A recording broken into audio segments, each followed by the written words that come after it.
Hey, hey, hey, Nikki Brown here. No matter where you are and what part of the world you're in, I hope that you're having a good day. Mwah. So, I just had to share this story, right? I remember back in the early 2000s, I was still in film school or in school for media production at the university I was going to at the time. And one of my good friends in class, we just instantly clicked. Like he sat next to me. He was like, "Oh, I want to work with you." And he had several film projects he was working on. And so I was like, "Sure, I'll help you." And we're still very good friends to this day. So it's been like 20 years now, right? Anyway, Pinoir, I think it's her name. The actress who played Steve Urkel's girlfriend on Family Matters, the one who passed away, her mother. Her mother was in one of his films, and she was already an actress herself. And she had been a vegetarian at that point. I think it had already been like 25, 30 years. And she said, now I'm still kind of new. I became a vegetarian in 2001. So this had to be two, between 2001 and 2003, right? Because I moved to North Carolina July of 2003. So I know it was before I moved to North Carolina and of course after I became a vegetarian, which I don't know what month that was. I just know it was in 2001. Anyway, she said, cuz I'm running like when you first become a vegetarian, if you don't have any guidance, you don't really know what to do. So she said, well, I make my collard greens. I just put a little bit of oil. I saute them down a little bit and I eat them like that. Oh, what? I'm thinking to myself, so I'm listening to her, and that I just was like speechless. You don't have to boil the collard greens to death and put smoked ham hocks and butts and stuff in it. I was like, oh, just basically a little bit of oil, some salt, and you cook them down. She said she would sometimes maybe put onions.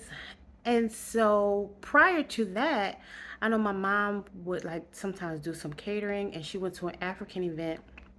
She bought a dish, but she had collard greens with smoked herring in them, and those were really good. This was prior to me becoming a vegetarian. So, and they would put like tomatoes and other things in the collard greens as well. Well, at least at this particular event that she went to. So I kind of put two and two together, like, okay, sometimes I would do smoked salmon when I was still eating more fish. But after she told me she just cooks them down with just some seasoning oil and that's it. Maybe some onions or something. I would basically, I wouldn't even put onions in them most of the time. But that was the first time my mind was opened up to the possibility. And again, this has been over 20 years now.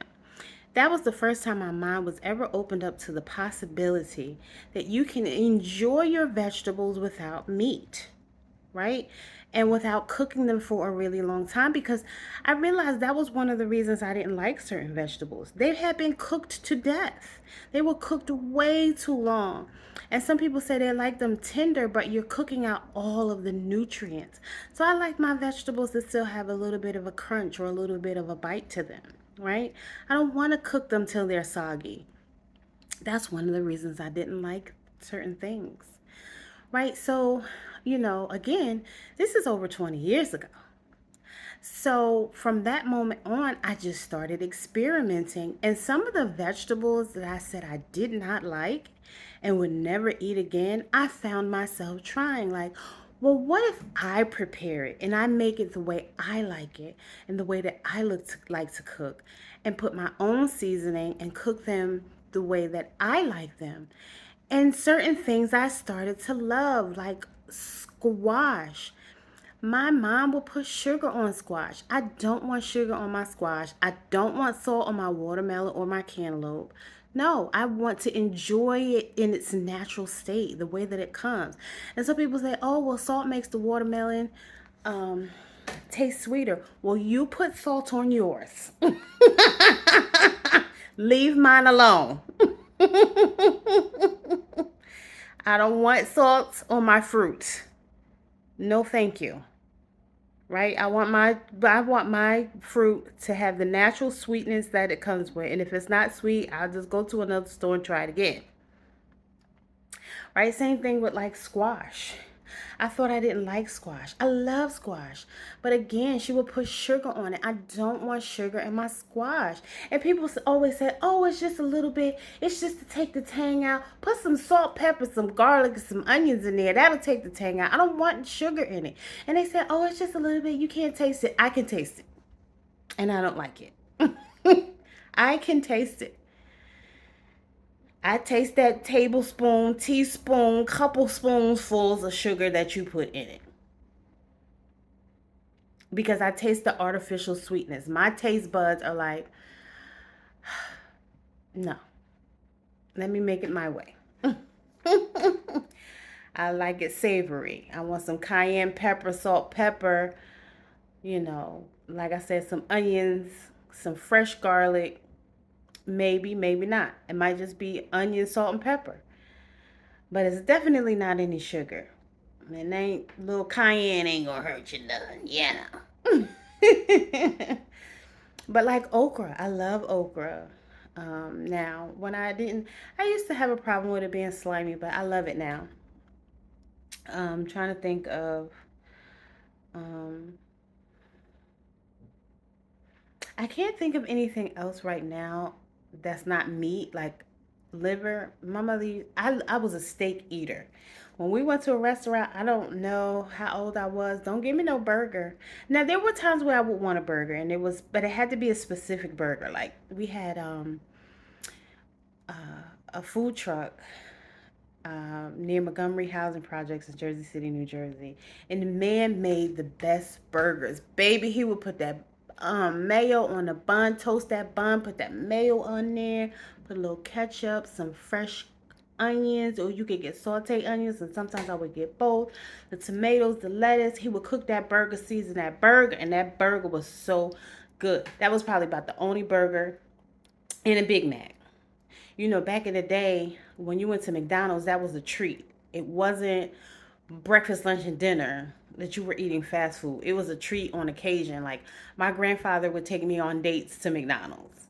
We would spend the day together, maybe go bike riding, and then we would go to McDonald's. And I always got a Big Mac. And the Big Macs were so big, I couldn't even bite into it, because they were so big. Like, I didn't care. Like, this is what I liked. And, when I was growing up, they would buy me what I liked. Because I was like, really I was the only child and the only grandchild on my mother's side. So I got a lot of things that I wanted. And so if we went to like a restaurant, I had to have a steak. And I would just chew the meat, spit it out. Because a lot of times, certain restaurants, the steak was too tough. And that's just what I did. I don't want no burger, I want a steak. And I hear people talk about, oh, their kids go to restaurants and their kids order the whole crab feast and this and that. But I can't say anything because I was that like that too. Like, don't give me no kids meal. I want a steak and the potatoes too. There were certain vegetables that I like green beans. I didn't like broccoli. Oh, that's another thing. Do not put cheese on my broccoli, please. I don't want cheese on my broccoli. If you like cheese on your broccoli, that's fine. I like mine with garlic, salt, and pepper. I don't want cheese on my broccoli. I don't like it. And everybody's taste buds are different. I feel like, there are certain things that, you can enjoy cheese with, but my broccoli is not one of them. Like a lot of people love broccoli cheddar soup. Not a fan of broccoli cheddar soup. Now, some cream of broccoli soup, and nowadays I do my best to have it vegan, but some cream of broccoli soup, mm, mm, mm. Look, let me let y'all know how I really feel about some cream of broccoli soup, honey. Baby. Some cream of broccoli soup that I love. What's going on? But anyway, don't put no cheese on my broccoli. I don't want cheese on my broccoli. No offense to anyone. Again, if you like cheese on your broccoli, by all means, enjoy your broccoli with some cheese, boo. I don't want that.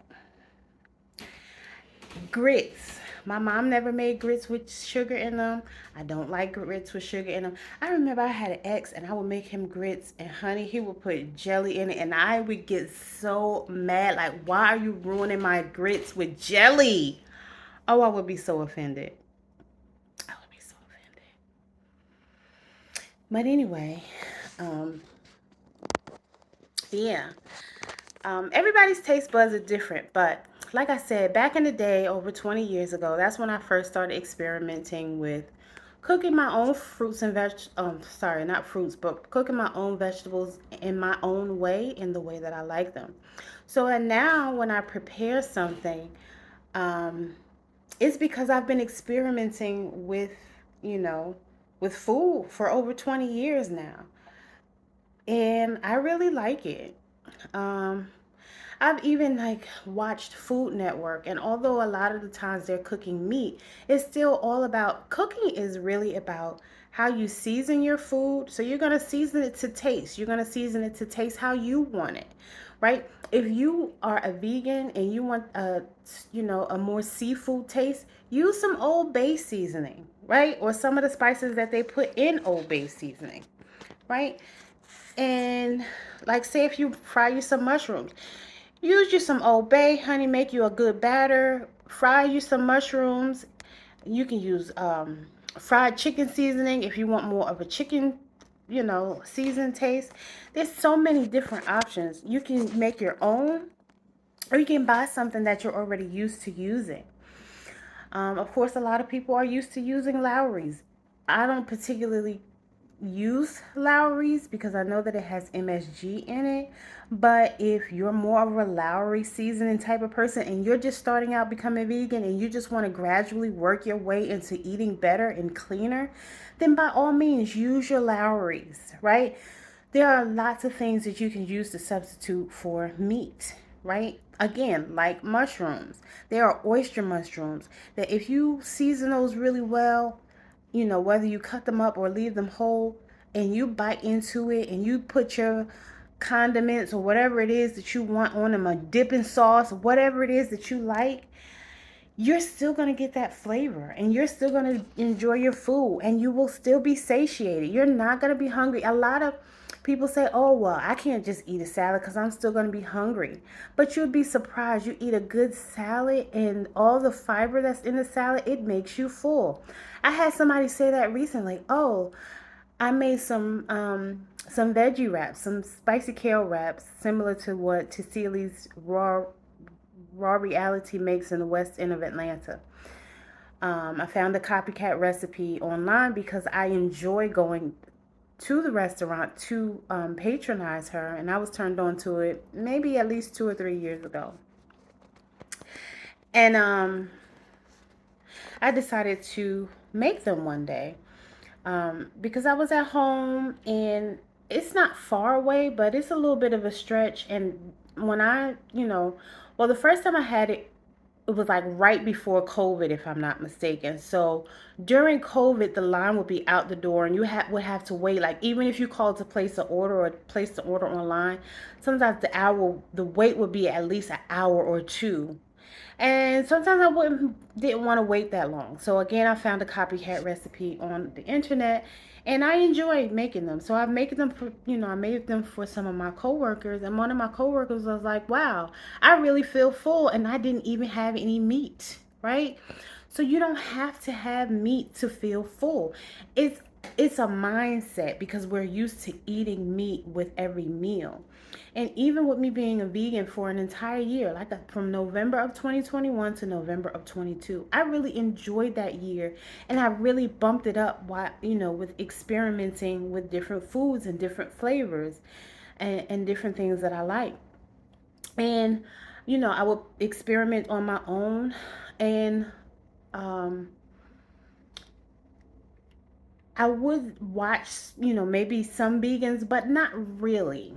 Um, there's a handful of vegans on say YouTube, and I would watch some of their videos, but I wouldn't watch them a lot. Like, wouldn't watch them to the point where I'm copying their exact recipes. But like I said, if I saw one using oyster mushrooms to make some fish sticks, I'm like, oh, okay, that's a good idea. Let me go to Whole Foods and, experiment with my own spices, because again, I'm not following their recipe. I'm just saying, okay, they took the oyster mushrooms, they wrapped it in seaweed, they dipped them, and, made it like fish sticks or whatever. It's not an exact recipe, but just giving you an idea of something. And I would say, okay, well, instead of doing that, I'm going to do this. And, maybe instead of wrapping them in seaweed, I would take the seaweed, cut it up in little pieces, and, just do it different and do it my own way. But, oh, my little drum. But I just like to play around with my food. That's what I say. I play around with my food, and I make my food to taste, right? Because again, cooking is really all about how you season your food, and of course making sure that it's done, right? You don't want it to be raw, but you may want it to be raw if you're a raw vegan, or if you're trying raw dishes and raw foods. Um, but I don't know. I felt the need to share that. Like, you can still enjoy your food, and it doesn't have to have meat in it, and you will still be satisfied and feel and have that full feeling, even if you don't eat meat. And you don't have to do it. Like, I remember once upon a time, Oprah was doing meatless Mondays. So you don't have to do it every day. You don't have to do it all the time. You don't have to do it for every meal. But if you're even thinking about trying it, don't be afraid to play around with your food, is what I like to call it. Like, some people are, just accustomed to using salt and pepper, and that's fine. But over the years, I've experimented with a lot of different spices: allspice, jerk seasoning, um, thyme, rosemary. I have some white truffle oil. I have turmeric. I have cumin. I have shawarma seasoning. I have, I don't know. I have, Italian seasoning.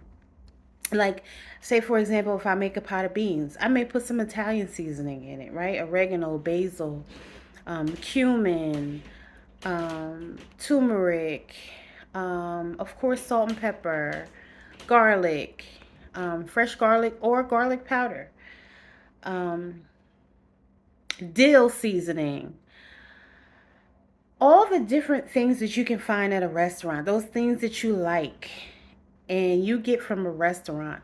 The spices and seasonings that they use are available in the store, and you can use them to season your own foods so that they taste good to you.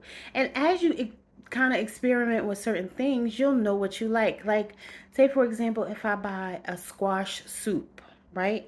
I may put some extra nutmeg, some cinnamon, and even some cayenne pepper in it, which you wouldn't think they all go together. But once you stir them up in that pot, maybe put a little bit of butter, some oil, like olive oil or coconut oil, and you stir it around, and those flavors just mix and meld together. OMG.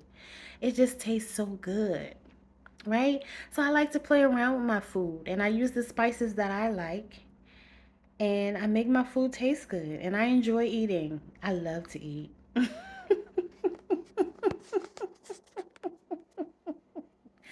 As some of you may know me, who may know me, you know that my weight kind of goes up and down. Not too drastically, though. I do my best to stay within a certain range. Like, if I feel like I'm going too far over, I just bring it on back, bring it on back, bring it on back. But cuz I like to be comfortable in my clothes. I don't really like, I mean, I will wear a good, girdle if I need to, but I just want to be loose and free, and you know, so I do my best to maintain um a weight that I'm comfortable with, so that if I walk a block, I don't feel like I'm all winded and out of breath, right? So, again, I just wanted to share that with y'all. Play around with your food. and really enjoy it. And you know, if you're not ready to take the plunge and not eat meat, that's fine. If you want to continue to eat it, it's a personal decision. But this is really for the people who want some guidance and don't understand, like the same way that you make collard greens, right? You're going to make them almost the exact same way. You're just not putting meat in it. Because people are like, oh, well, how do you make it with, you just don't put it in there.